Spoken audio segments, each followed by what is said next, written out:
হরে কৃষ্ণ। 2025 সালের 14ই মার্চ শুক্রবার হতে চলেছে পূর্ণগ্রাস চন্দ্রগ্রহণ। ভারত বাংলাদেশে অদৃশ্য থাকবে এই চন্দ্রগ্রহণ। দোল পূর্ণিমা বা গৌর পূর্ণিমার দিন হতে চলেছে এই পূর্ণগ্রাস চন্দ্রগ্রহণ। এই গ্রহণ দৃশ্যমান হবে উত্তর ও দক্ষিণ আমেরিকা মহাদেশ, পশ্চিম ইউরোপ, পশ্চিম আফ্রিকা, রাশিয়ার পূর্বাঞ্চল, পূর্ব অস্ট্রেলিয়া, নিউজিল্যান্ড এবং প্রশান্ত মহাসাগর, আটলান্টিক মহাসাগরে হবে এই চন্দ্রগ্রহণ। পূর্ণগ্রাস চন্দ্রগ্রহণে গ্রাসমান 1.183, গ্রহণ স্থিতিকাল 3 ঘন্টা 39 মিনিট, উপচ্ছায়া স্থিতিকাল 6 ঘন্টা 6 মিনিট, উপচ্ছায়া গ্রাসমান 2.260।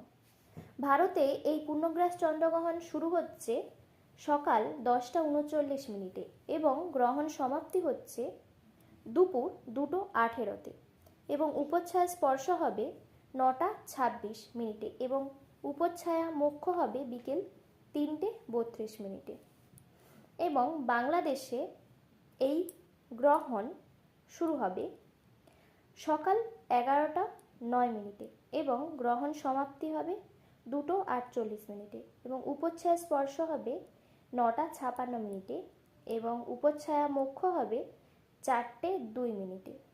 ভারত এবং বাংলাদেশে এই গ্রহণ অদৃশ্য থাকার জন্য 3 ঘন্টা 39 পালন করলেই চলবে।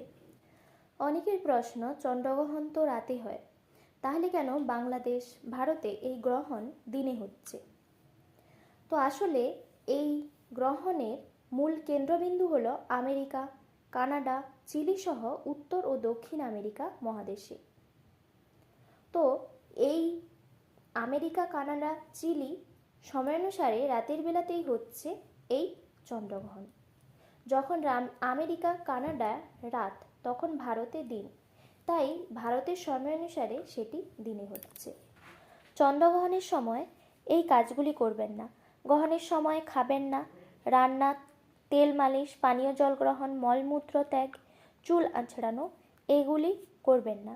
এছাড়াও দাঁতে ব্রাশ, পরনিন্দা, ঘুমানো এবং স্ত্রী সংগ্রহ, গর্ভবতী মহিলাদের বাইরে বেরানো নিষেধ, চন্দ্রের দিকে তাকানো নিষেধ, কাপড় কাটা ছেঁড়া এগুলি নিষেধ, সবজি কাটা, পাঁপড় ভাজা, গাছের পাতা ছেঁড়া, খারাপ কোনো বিষয় নিয়ে চিন্তা করা এগুলি নিষেধ করা হয়েছে। গর্ভবতী মায়েরা হাত পায়ের আঙুল বাঁকা করবেন না। গ্রহণের সময় অধিক হরিনাম জপ, হরিনাম কীর্তন, শাস্ত্রপাঠ আলোচনা করা উচিত। গ্রহণ চলাকালীন জপ, শাস্ত্র অধ্যয়ন, হরিনাম ইত্যাদি করা উচিত।